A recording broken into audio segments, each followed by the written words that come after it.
শিৱসাগৰ গেলেকীত ONGCৰ গধুৰ যান-বাহনৰ দৌৰত অতিষ্ঠ হৈ পৰিছে জনসাধাৰণ মহতিয়াই নিলে এখন ই-ৰিক্সা। উল্লেখযোগ্য যে গেলেকীত ONGCৰ অধীনৰ গধুৰ যান-বাহনৰ দৌৰত দিনক দিনে বৃদ্ধি পোৱা দেখা গৈছে, যাৰ পৰিণতিত বিগত সময়ছোৱাত কেইবাজনো লোকৰ প্ৰাণহানি হোৱাৰ লগতে সম্পদৰো ক্ষতিসাধন হৈছে। এই গধুৰ যান-বাহনবিলাক বিদ্যালয়ৰ সময়ত চলাচল কৰাৰ ফলতো স্কুলীয়া ছাত্ৰ-ছাত্ৰীৰ বাবেও সমস্যাৰ সৃষ্টি হৈ পৰিছে। সংবাদ মাধ্যমৰ যোগেদি স্থানীয় ৰাইজে বিভিন্ন সময়ত অভিযোগ কৰি আহিছে যদিও কাণ সাৰ নিদিয়ে ONGCৰ কৰ্তৃপক্ষই।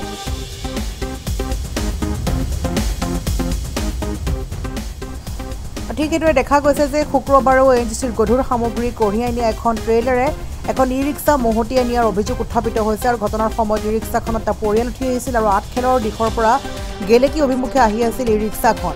আৰু এই দুৰ্ঘটনাত পৰিয়ালটো সৌভাগ্যক্ৰমে ৰক্ষা পৰিছে যদিও গুৰুতৰভাৱে আহত হৈছে চালক সঞ্জু টাংগালা নামৰ মহিলাগৰাকীৰ লগতে পৰিয়ালৰ কেইবাজনো সদস্য। উল্লেখযোগ্য যে মহিলাগৰাকীয়ে ই-ৰিক্সা চলাই পৰিয়াল পোহপাল দি আহিছে আৰু লগতে ঘটনাস্থলীত পতিত হোৱা ই-ৰিক্সাখনৰ নম্বৰ হৈছে AS04ER2705। ঘটনা সন্দৰ্ভত পৰিয়ালৰ লোকগৰাকীৰ আৰক্ষীৰ কাষ চাপা পৰিলক্ষিত হয়। লগতে ঘটনাৰ উচিত তদন্ত কৰাৰ লগতে ভুক্তভোগী পৰিয়ালক ক্ষতিপূৰণ দিবলৈ দাবী জনাইছে আটছাই। আমি মানে ধর হানিকে একটা বেটি আর তো না আর একটা হে ওকড়াই তো এখন গাড়িটা যে লেলো ইনস্টলমেন্টসে ওটা ধর আনলো যখন ও গাড়িটাই চলাই কেউ হানিকে পুষো তো এখন তো হানিকে আর কেউ না পুষেলে এখন হানিকে ইনস্টলমেন্ট দিয়ে বাকি है तब যে लोन ले ले वो लोन भी बाकी है तब যে घरे तो हानि के और ओरकम केहू ना है जे काम करके हानि के पोस्तो बोल के हानि कोनो तो धनी मानुष न है गरीब मानुष आ हानि के बागान में काम साम कुछ ना हमनी এখন हमनी 5-6টা মানুষ এখন ঘরে বসকে খাই ও গাড়ি চলা হলো বলকে গাড়ি চলাই के হানিকে পুষো হলো তো এখন ওকে भी হেরি করে দিল তো हम এটাই বলি যে হানিকে পয়সা পাতি দরকার নাই আমার বেটিটা ভালো হবো লাগে আমার মানুষটা ভালো হবো লাগে আর আমনিকে খরচা পাতি না লাগে গাড়িটা হানিকে দিয়ে দেব আর এই বেমারকে এই জনগুলা হানি এখন খরচ করি ধার ঋণ করকে ও ধার ঋণটা সুজেলা হামনিকে ওকর হেরিটা দিয়ে লাগে পাইপটা ফুল টংলা কি হয়েছিল কালি যোৱাকালি কালি মানে প্ৰায় 11টামান বাজিছিলে তাৰপিছত মোৰ বাই গাড়ী আজি 10 মাহমান হ'ল লোৱা তাৰপিছত একো এনেকৈ ভালে চলায় তাৰপিছত কি হ'ল কালি আঠখেল পৰা গেলেকী আহিছিলে তাৰপিছত গেলেকী পৰা এখন ট্ৰাক ট্ৰেইলাৰ গেলেকী আঠখেল ফালে গৈ আছিলে তাৰপিছত কি হ'ল মুখামুখিকৈ খুন্দা হ'ল খুন্দা মাৰিলে দুজনকৈ আঘাত পাইছে মোৰ দেউতা মোৰ ভনী বেছি পাইছে দেউতা বাৰু এই মূৰত লাগিছে মূৰত লাগি আকৌ চকুটো একদম ফুলি মানে হেৰি হৈ গৈছে হ'লেও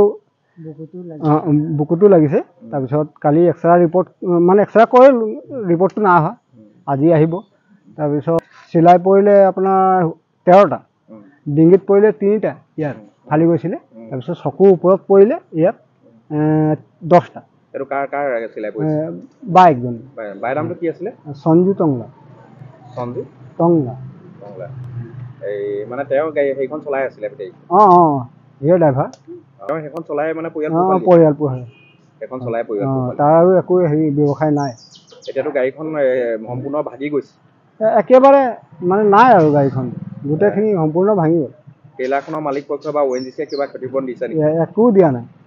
যে যিমানখিনি আজি কালি 5,000মান খৰচ কৰিলোঁ আজি 10,000 টকা দি পঠিয়ালোঁ হ'লেও মানে সি 7,000 টকা দিম বুলি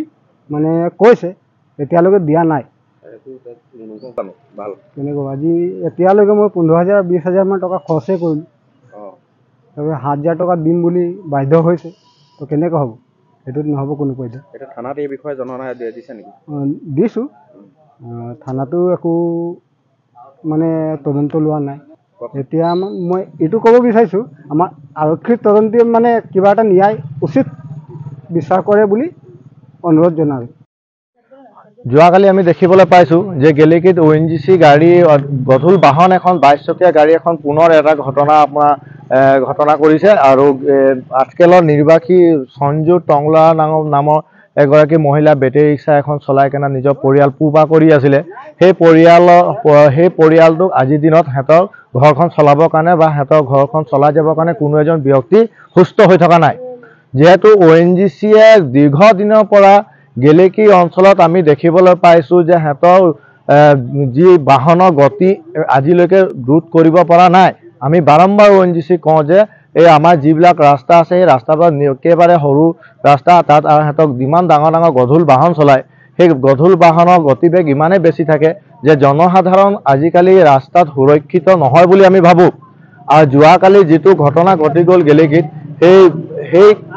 সেই গাড়ীখনে যে বেটেৰী ৰিক্সাখনক মহতিয়াই নিলে, সেই পৰিয়ালক ONGC ফালৰ পৰা আমি গম পোৱা মতে সেই গাড়ীখনৰ STC ডিপাৰ্টমেণ্ট ফালৰ পৰা সিহঁতক হেৰি কৰা হয় বুলি, কিন্তু STC ডিপাৰ্টমেণ্টৰ কালি গেলেকী থানাত আহিছিলে ব্যক্তি দুজন। সেই গাড়ীখনৰ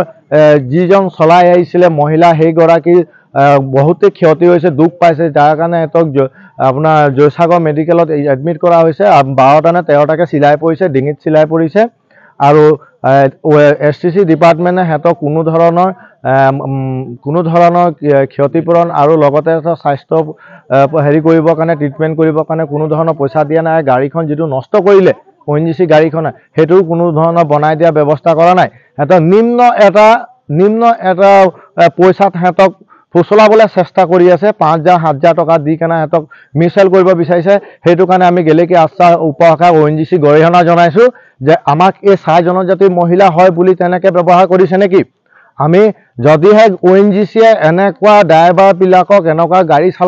চালকবিলাকক যদি কণ্ট্ৰল কৰিব নোৱাৰে, প্ৰশাসনে হওক ONGCয়ে এৰি দিয়ক, আমি সিহঁতক চিধা কৰি দিম, কেনেকৈ চিধা কৰিব লাগে। যি পৰিয়ালে আজি এই ঘটনাৰ পৰা ভুগি আছে, সেই পৰিয়ালক যদি ONGCয়ে হওক বা STC ডিপাৰ্টমেণ্টে হওক যদি সিহঁতক ক্ষতিপূৰণ নিদিয়ে, মেডিকেল ট্ৰিটমেণ্ট নিদিয়ে, এককালীন যদি সাহায্য নিদিয়ে, গাড়ীখন যদি বনাই দিয়া ব্যৱস্থা নকৰে, তেনেহ'লে আমি ONGCৰ ওপৰত গণতান্ত্ৰিকভাৱে আন্দোলন কৰিবলৈ বাধ্য হ'ম। আৰু এটা মাজতে মই কথা ক'ব বিচাৰিছোঁ, যিবিলাক অফিচাৰে ONGC হওক বা STC ডিপাৰ্টমেণ্ট হওক, যিবিলাক অফিচাৰে এই AC ৰুমত বহি কেনে ACৰ বতাহ খাই থাকে নহয়, সিহঁতি এইটো কি হৈ আছে ৰাস্তাত গম নাপায়। এদিন জনসাধাৰণ হৈ আহি ৰাস্তাত খোজকাঢ়ি যাওক, তেতিয়া গম পাব যে ONGC গাড়ীবিলাকৰ উৎপাত কিমান। শিৱসাগৰৰ পৰা ফৌজদাৰী ৰিপৰ্ট, নিউজ 8।